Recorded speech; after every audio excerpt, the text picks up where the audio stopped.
विष्णु भगवान की बहुत ही रोचक कथा सुना रहा हूँ। एक बार भृगु ऋषि ने जानना चाहा कि ब्रह्मा, विष्णु और महेश में कौन सबसे श्रेष्ठ है। वह बारी बारी से सबके पास गए। ब्रह्मा और महेश ने भृगु को पहचाना तक नहीं आदर किया। इसके बाद भृगु विष्णु के यहाँ गए। विष्णु भगवान विश्राम कर रहे थे और माता लक्ष्मी उनके पैर दबा रही थी। भृगु ने पहुँचते ही न कुछ कहा न सुना और भगवान विष्णु की छाती पर पैर से प्रहार कर दिया। लक्ष्मी जी यह सब देखकर चकित रह गई, किंतु विष्णु भगवान ने भृगु का पैर पकड़कर विनीत भाव से कहा, मुनिवर, आपके कोमल पैर में चोट तो नहीं लगी, इसके लिए क्षमा करें।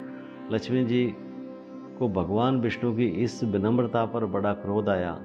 वह भगवान विष्णु से नाराज होकर भूलोक में आ गई तथा कोल्हापुर में रहने लगी।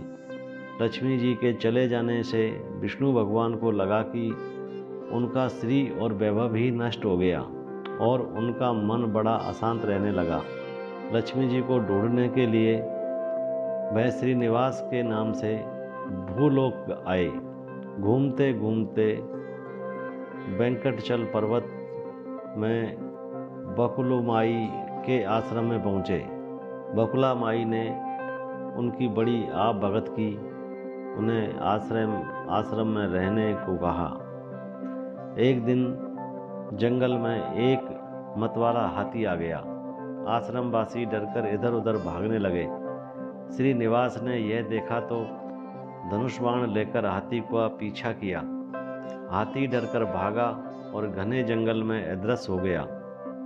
श्रीनिवास उसका पीछा करते करते थक गए थे। वह एक सरोवर के किनारे वृक्ष की छाया में लेट गए और उन्हें हल्की सी झपकी आ गई।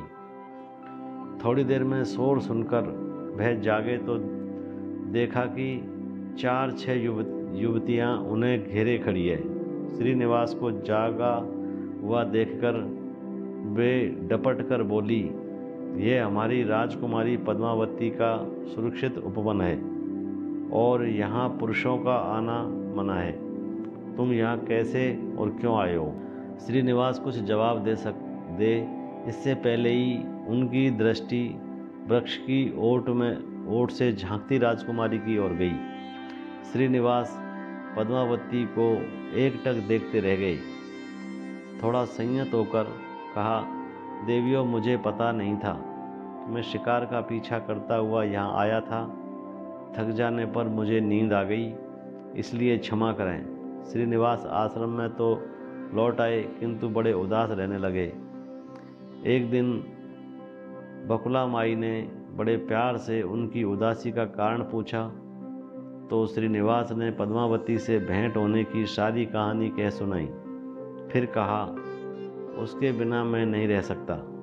बकुला माई बोली, ऐसा सपना मत देखो। कहा, वह प्रतापी चोल नरेश आकाश राज की बेटी, और कहा तुम आश्रम में पलने वाले एक कुल गोत्रहीन युवक।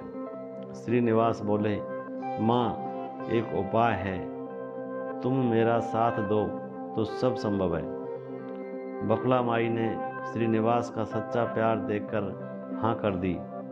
श्रीनिवास ज्योतिष जानने वाली औरत का भेष बनाकर राजा आकाश की राजधानी नारायणपुर पहुँचे।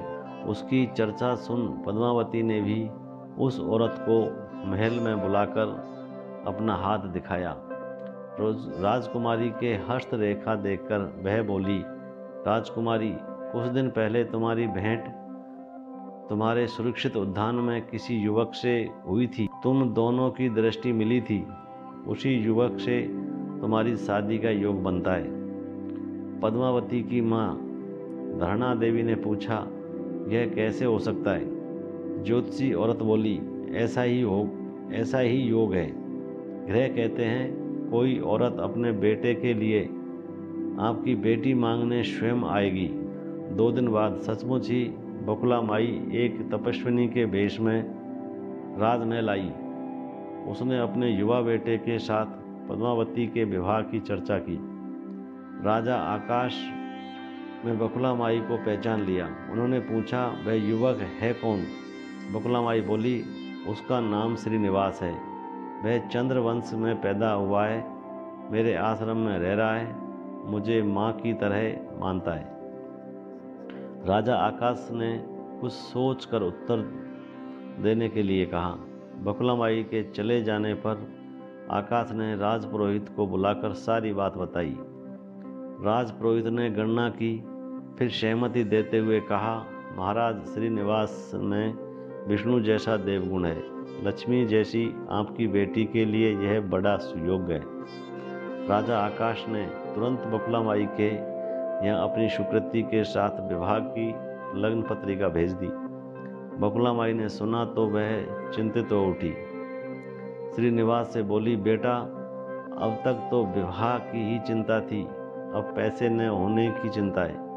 मैं बराह स्वामी के पास जाती हूँ, उनसे पूछती हूँ कि क्या किया जाए। बकुला माई श्रीनिवास को लेकर बराह स्वामी के पास गई और श्रीनिवास के विवाह के लिए धन की समस्या बताई तो बराह स्वामी ने 8 दिक्पालों इंद्र, कुमेर, ब्रह्मा, शंकर और आदि देवताओं को अपने आश्रम में बुलाया और फिर श्रीनिवास को बुलाकर कहा, तुम स्वयं इन्हें अपनी समस्या बताओ।